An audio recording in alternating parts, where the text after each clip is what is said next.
नमस्ते, सुप्रभात। दैनिक जागरण के महत्वपूर्ण खबर में आप सभी का स्वागत है। आज हम बात करेंगे दैनिक जागरण की कुछ महत्वपूर्ण खबरों के बारे में और साथ ही उसके एक यूपीएससी जो पिछले विगत वर्ष में पूछा गया प्रश्न है उसे भी सॉल्व करेंगे। याद रखिएगा, यह दैनिक जागरण का राष्ट्रीय संस्करण है, तो इसमें आप लोगों को केवल महत्वपूर्ण खबरें ही प्रदान की जाएंगी। और वो महत्वपूर्ण खबरें अगर आप लोग किसी कम्पिटिटिव एग्जाम, अन्य प्रतियोगी परीक्षा या आने वाले सिविल सर्विस या वनडे एग्जाम की तैयारी कर रहे हैं तो उसके लिए काफ़ी लाभदायक हो सकती है। तो अगर आप लोग हमारे चैनल में नए हैं तो कृपया चैनल को लाइक, शेयर, सब्सक्राइब जरूर करें। धन्यवाद। चलिए देखते हैं आज की क्या खास खबरें हैं। खबर की तरफ आगे बढ़ने से पहले हम प्रश्न को देखेंगे, उसके बाद हम खबरों को एक एक करके देख लेंगे। चलिए देखते हैं आज का प्रश्न क्या है। ये यूपीएससी सिविल सर्विस परीक्षा विगत वर्ष 2021 का प्रश्न है। निम्नलिखित कथनों पर विचार कीजिए। डिजिटल हस्ताक्षर। कथन पहला दिया है, एक ऐसा इलेक्ट्रॉनिक अभिलेख है जो इसे जारी करने वाले प्रमाणन अधिकारी की पहचान करता है। दूसरा कथन है, इंटरनेट पर सूचना या सर्वर तक पहुंच के लिए किसी व्यक्ति की पहचान के प्रमाण के रूप में प्रयुक्त होता है। तीसरा कथन है, इलेक्ट्रॉनिक दस्तावेज पर हस्ताक्षर करने के एक इलेक्ट्रॉनिक पद्धति है और सुनिश्चित करता है कि मूल अंश अपरिवर्तित है। उपयुक्त कथनों में से कौन सा कथन सही है? आप लोग इसका आंसर कमेंट बॉक्स में जरूर दीजिएगा। इसमें विकल्प दिया है केवल एक, केवल दो और तीन, केवल तीन और केवल एक, दो और तीन। तो आप लोग से अनुरोध करती हूँ कि आप लोग इसका आंसर कमेंट बॉक्स में जरूर बताएं और इस क्वेश्चन का फुल एनालाइज हम वीडियो क्लास में जरूर करेंगे। अगर आप लोग इसकी फुल जानकारी चाहिए तो आप लोग हमारे वीडियो को लास्ट तक जरूर देखें। हम बात करेंगे डिजिटल हस्ताक्षर क्या होता है और उसमें से इसका कौन कौन सी चीज़ें होती हैं। चलिए देखते हैं आज की क्या खास खबरें, उन्हें एक एक करके पहले देख लेते हैं, उसके बाद हम क्वेश्चन को भी देख लेंगे। आतंकी हमले की बरसी पर संसद की सुरक्षा में सेंध। लोक में दर्शक दीर्घा से कूदते दो युवक, जूता में छिपाई कैन से किया स्प्रे, दोनों को संसद ने पकड़कर किया सुरक्षा कर्मियों के हवाले। संसद भवन के भीतर भी दो लोगों संसद भवन के बाहर भी दो लोगों ने वैसा ही स्प्रे की नारेबाजी की। 6 है आरोपित, 5 को पुलिस ने हिरासत में ले लिया। ये हम बात करते हैं 13 दिसंबर 2023 को, यानी हाल ही में कल हुआ था ये हादसा। अब हम इसके थोड़ा इतिहास की बात करते हैं। इसमें दिया है आतंकी हमले की बरसी, यानी आज इससे पहले 13 दिसंबर 2001 को भी यह घटना हुई थी। इससे पहले आज उसकी 22वीं बरसी है। 13 दिसंबर की तारीख आपको याद होगी जब संसद पर हमला हुआ। 5 आतंकी अम्बेडकर कार से संसद में घुसे। सुबह 11:30 से शाम 4 बजे तक यह मुठभेड़ हुई। सभी आतंकी मारे गए, 9 लोगों की मौतें भी हुई और जो इसका गुरु था अफजल गुरु, उसे भी 8 फरवरी 2013 को फांसी दी गई थी। एक महिला कांस्टेबल कमलेश कुमारी, जिन्होंने यह खबर बताई कि संसद में कुछ आतंकी घुस आए हैं, उन महिला कांस्टेबल के लिए हम सादर नमन करते हैं कि अगर आज वो न होती तो शायद हमारे संसद भवन में काफ़ी बड़ा हादसा हो जाता। बाद में उनको गोली लगी और उनकी भी मृत्यु हो गई। अगर ये ना होती तो शायद इसकी सूचना हमको इतनी जल्दी नहीं मिल पाती और आतंकवादी इस पार्लियामेंट के अंदर घुस जाते और बड़ी समस्या होने वाली थी। ये आतंकी संसद के अंदर घुस ही नहीं पाए थे, इसलिए पार्लियामेंट बच गया। हम बता दें ना कि जो हमारे जवान थे, आज उन्हीं के कारण ये हमारे संसद भवन बच गई थी। 13 दिसंबर 2001 को संसद भवन में अटैक हुआ था और अटैक करने वाले 5 आतंकी थे। जब ये संसद भवन में घुसे तब उनको हमारे जवान सिपाही रोकते हैं, ये संसद के अंदर नहीं घुस पाए। उन सिपाहियों के कारण उस समय हमारा लोकतंत्र, यानी भारत का जो लोकतंत्र है, उसका जो संसद भवन था वह सुरक्षित रहता है इस जवानों के कारण। अभी हम बात करते हैं कि हाल ही में जो 13 दिसंबर 2023 को हुआ ये हादसा, उसकी बात करते हैं। नया जो पार्लियामेंट अभी बना है उसकी बात हो रही है, ना कि पुराने पार्लियामेंट में। अब इसमें जो चल रहा था ना शीतकालीन सत्र, उसी की बात हो रही है। 28 मई 2023 की तारीख को नया संसद भवन शुरू होता है। यहाँ लोकसभा की सीट 888 और राज्यसभा की सीट 384 है और पुराने पार्लियामेंट का नाम संविधान सभा रख दिया गया है। यहाँ का पहला बिल जो पेश होता है वह था नारी शक्ति वंदन अधिनियम, 106वां संविधान संशोधन अधिनियम वह था। यहाँ पर 13 दिसंबर को शीतकालीन सत्र चल रहा था। हमारे सत्र 3 होते हैं, बजट सत्र, मानसून सत्र और शीतकालीन सत्र। उसी की बैठक जारी थी, तभी यह हमला हुआ है।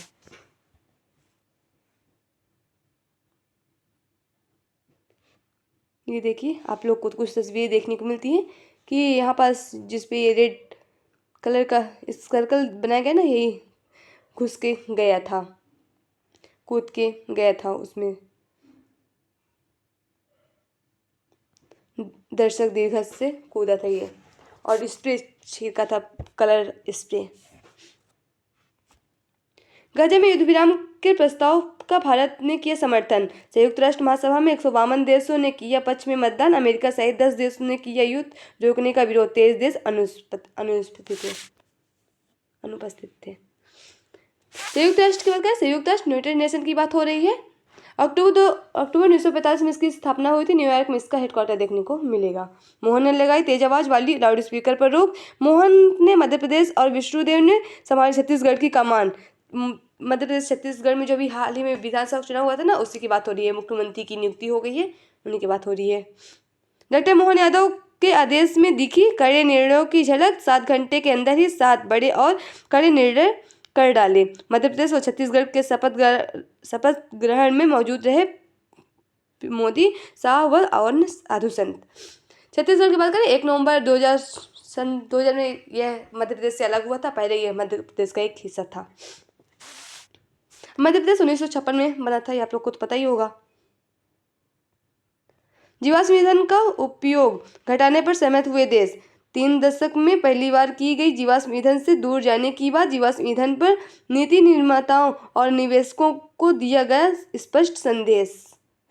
पेरिस समझौता लागू करे देश। भूपेंद्र यादव करें। भारत के बुधवार में कप 28 सम्मेलन में विश्व के नेताओं ने से ग्लोबल स्टॉकहोम प्रोसेस से जारी पेरिस समझौते को लागू करने की अपील की। दुबई में पकड़ा गया महादेव ऐप का संचालक रवि उप्पल। रवि के खिलाफ सट्टेबाजी से जुड़ी मनी लॉन्ड्रिंग का मामला दर्ज। मनी लॉन्ड्रिंग की बात करें, जो गैर कानूनी तरीके से होता है ना लॉन्ड्रिंग, उसी की बात हो रही है। और ये आप लोग को राष्ट्रीय राजधानी से जुड़ी खबरें मिलेंगी। पराली जलाना हर हाल में रुकना चाहिए, ये सुप्रीम कोर्ट कह रही है। वायु प्रदूषण रोकने के लिए कोर्ट की ओर से निगरानी की जरूरत। वायु प्रदूषण अंकुश लगाने के लिए कदम उठाए राज्य सरकार। अब देखते हैं कि सुप्रीम कोर्ट पता नहीं क्या क्या कहती है, लेकिन जब उसकी बात को कोई मानता तो। सुप्रीम कोर्ट की बात करें, यह हमारी सर्वोच्च अदालत है और एक संविधानिक संस्था है। संविधान के अनुच्छेद 124 तक इसकी बात की गई है और इसकी स्थापना 28 जनवरी 1950 को होती है। ITS के लिए फंड जारी करने को 1 सप्ताह का समय। दिल्ली सरकार ने सुप्रीम कोर्ट से कहा, परियोजना को केंद्र की औपचारिक मंजूरी मिलते ही फंड जारी किया जाएगा। रीजनल रैपिड रेल परियोजना यानी RTS की बात हो रही है। कोर्ट ने देरी होने पर विज्ञापन का बजट इस टर्म में ट्रांसफर करने का पूर्व आदेश लागू करने की चेतावनी भी दी है। और देख रहे हैं कि दिल्ली में वायु प्रदूषण कितना फैल रहा है कि लोगों को सांस लेने में दुष्प्रभाव हो रहा है। AI तकनीकों से पेड़ों की पहचान देगी MCD। वार्डों में कराई जा रही है पेड़ों की गणना। 1 पखवाड़े में पूरी हो जाएगी प्रक्रिया। कर्मचारी करेंगे गणना, फिर AI तकनीकी से दी जाएगी आभासी पहचान। AI आर्टिफिशियल इंटेलिजेंस की बात हो रही है। वर्षों ने एक ही तरह के सवाल कई सदस्यों से पूछे जाने पर जताई चिंता। रेल मंत्री ने इस लोकसभा अध्यक्ष ओम बिरला के संज्ञान में लाने की मांग की। हिंद प्रशांत क्षेत्र में भारत अनिवार्य साझेदार। चीन के आक्रामक रवैये को लेकर खुद बोले ऑस्ट्रेलिया के उच्चायुक्त फिलिप ग्रीन। कहा, हिंद प्रशांत क्षेत्र में दोनों देश को बुरी से बुरी स्थिति के लिए रहना होगा तैयार। अनुच्छेद 370 मामले में OIC के बयान को भारत ने किया खारिज। जम्मू कश्मीर के लोग भी चाहते हैं अनुच्छेद 370 हटे, ये आसिफ मोहब्बत कह रहे हैं। गलत सूचना पर आधारित और गलत इरादे बदला बताया। सुप्रीम कोर्ट के फैसले पर OIC ने जताई चिंता। राज्यपाल बोले, CM और जनमत इस्लामी के इशारे पर नहीं कर सकते हैं।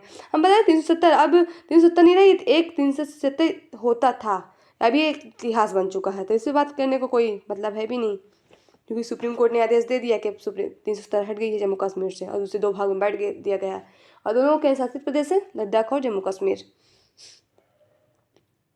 बिना स्टैम्प वाले समझौते पर भी प्रभावी होगा मध्यस्थता प्राविधान। कहा इससे समझौता अवैध नहीं हो जाता। इस तरह की खामी सुधार योग्य 7 जजों की संविधान पीठ की 5 जजों की पीठ का फैसला निरस्त किया गया। यह आप लोग को राजनीति से जुड़ी खबरें मिलेंगी। जातिगत समीकरण साधने ब्राह्मण नेता को राजस्थान में बनाया सीएम। लोकसभा चुनाव को लेकर रणनीति के तहत किया गया निर्णय। हम देख रहे हैं कि ना अभी जो हाल ही में विधानसभा चुनाव हुए थे उन्हीं का परिणाम जारी हो चुका है। अभी जो नए सीएम बने हैं वो अपना अपना वो करेंगे। 15 मिनट पहले ही गैलरी में आए थे, कुछ देर बैठने के बाद अचानक लगा दी थी छलांग। हम देख रहे हैं जो वही बात हो रही है ना कि 13 दिसंबर 2023, इससे पहले 13 दिसंबर 2021 को भी ये घटना घटी थी। क्या है कलर गैस, इसके बारे में थोड़ा जान लेते हैं। स्मोक कैन या स्मोक बम रिटेल मार्केट में उपलब्ध है। इनका इस्तेमाल कई तरह की गतिविधियों में किया जाता है। सेना से लेकर आम नागरिक तक इनका इस्तेमाल करते हैं। स्मोक कैन का इस्तेमाल फोटोग्राफी में स्पेशल इफेक्ट के लिए किया जाता है। स्मोक देने से गाढ़ा धुआं निकलता है, इससे मौके पर धुंध का गुब्बारा फैल जाता है। इसका इस्तेमाल सेना और सुरक्षा एजेंसियां करती हैं। और देख रहे हैं कि जो ये घटना घटी है ना, इस पे मानते हैं कि कोई किसी एमपी एमएलए को नहीं पहुंची क्षति, लेकिन ये सुरक्षा पे सवाल उठता है कि कैसी सुरक्षा है, क्योंकि कोर्ट पे संसद पे जाने के लिए इतनी कड़ी जो सुप्रीम मतलब सुरक्षा लगी होती है वो कैसे पहुंचा, उसको कैसे अनुमति दी गई, इसकी जांच पड़ताल जल्दी ही होगी। भारत में सरोगेसी उद्योग को प्रोत्साहित नहीं करें। कनाडा में रहने वाले भारतीय जाड़े की सरोगेसी की याचिका पर अदालत की टिप्पणी केंद्र में मार्च में एक अधिसूचना जारी कर डोनर सरोगेसी पर प्रतिबंध लगा दिया है। बर्फबारी ने रोके बद्रीनाथ महायोजना के कार्य, 2 दिन से नहीं हो पा रहे हैं। खाली बैठे हैं 500 से अधिक इंजीनियर, कर्मचारी व श्रमिक। हम देख रहे हैं ना कि बद्रीनाथ उद्यानी उत्तराखंड की बात हो रही है।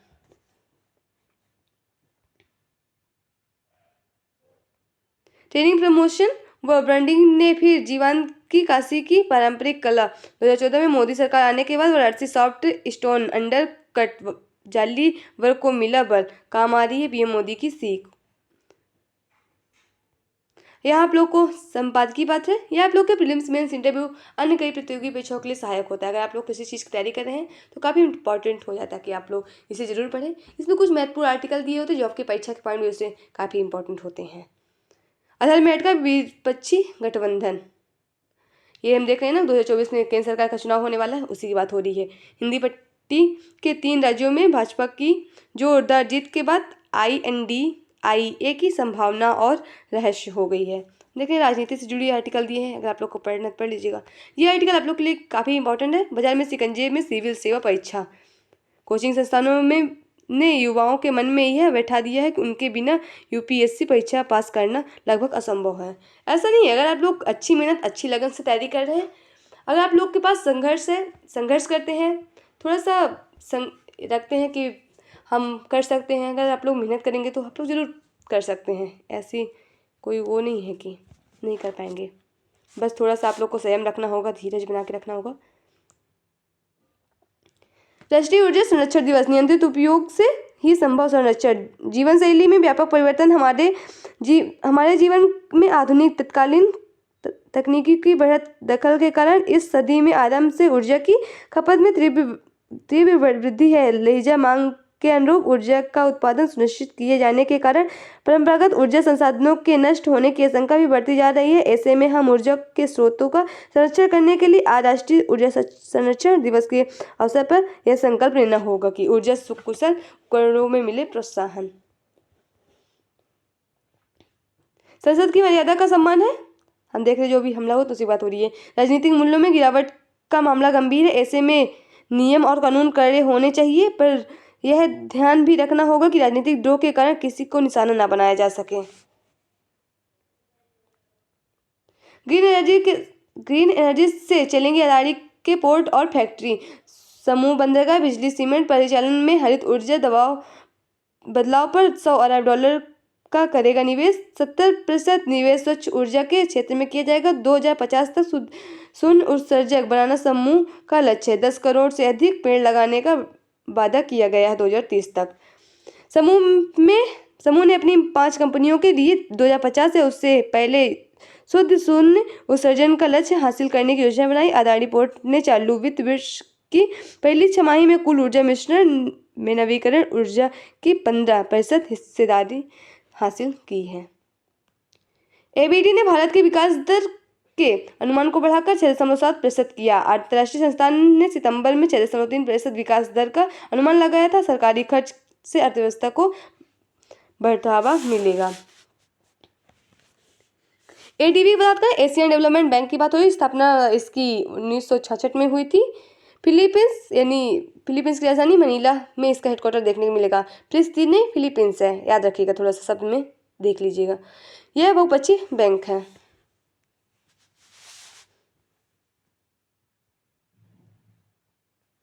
इसरो बनाएगा environment control and life support system.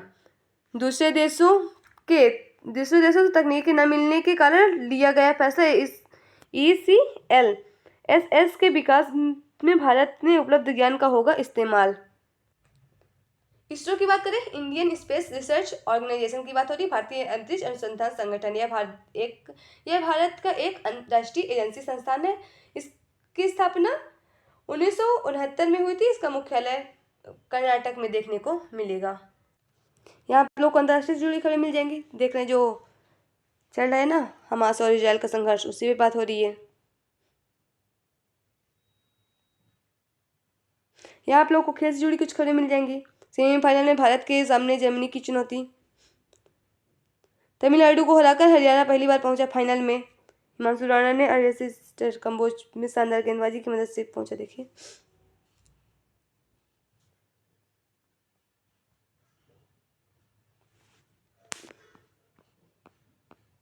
और यहाँ आप लोग को परीक्षा के पॉइंट से भी जुड़ी कुछ खबरें मिल सकती है। अगर आप लोग किसी कम्पिटिटिव एग्जाम की तैयारी करें ना, तो उसके लिए भी आप लोग को काफ़ी महत्वपूर्ण जानकारी यहाँ से मिल सकती है। दक्षिण ध्रुव पर पहुँचने वाले पहले व्यक्ति बने रोनाल्ड अमुंडसेन। 1911 में आज ही नॉर्वे के खोजकर्ता रोनाल्ड अमुंडसेन दक्षिण ध्रुव में पहुँचने वाले पहले व्यक्ति बने थे। ध्रुव की अति दुर्गम होने की वजह से इनके पहले यहाँ तक कोई नहीं पहुँच सका था। शुक्र के बारे में जानकारी देने वाला पहला यान बना मेरिनर 2। 1962 में आज ही अमेरिका अंतरिक्ष यान मेरिनर 2 ने शुक्र के लगभग 34,000 किलोमीटर नजदीक पहुंचकर इसके बारे में पहली बार जानकारी प्रसारित की थी। जेनेटिक दवाइयों के इस्तेमाल से बनाया स्टेंट। SRHU के Himalaya school of bioscience college के सहायक प्रोफेसर का शोध, चूहों पर ट्रायल सफल। दिल का इलाज होगा सस्ता, पुरादी की खोज को मिला पेटेंट। यहाँ आप लोग को मूवी से जुड़ी कुछ खबरें मिल जाएंगी। अगर आप लोग को इंटरेस्ट हो तो पढ़ लीजिएगा। तो आज की खबरें यही समाप्त होती हैं। आशा करती हूँ कि आप लोग को यह खबर अच्छी लगी होगी। अगर आप लोग को यह खबर अच्छी लगे तो कृपया चैनल को लाइक शेयर सब्सक्राइब जरूर करें। और अगर आप लोग के पास कोई सुझाव है तो वो भी आप लोग हमसे साझा कर सकते हैं। चलिए देखते हैं आज का प्रश्न जो था, उसके बाद थोड़ी जानकारी ले लेते हैं। प्रश्न था, निम्न के कथनों पर विचार कीजिए। डिजिटल हस्ताक्षर एक ऐसा इलेक्ट्रॉनिक अभिलेख है जो इसे जारी करने वाले प्रमाण अधिकारी की पहचान करता है। इंटरनेट पर सूचना या सर्वर तक पहुंचने के लिए व्यक्ति की पहचान के प्रमाण के रूप में प्रयुक्त होता है। इलेक्ट्रॉनिक दस्तावेज पर हस्ताक्षर करने की एक इलेक्ट्रॉनिक पद्धति है और सुनिश्चित करता है कि मूल अंश अपरिवर्तित न हो। तो इसका सही जवाब होगा ऑप्शन सी, यानी विकल्प सी, केवल तीसरा। चलिए इसका विश्लेषण देख लेते हैं। डिजिटल हस्ताक्षर कोई अभिलेख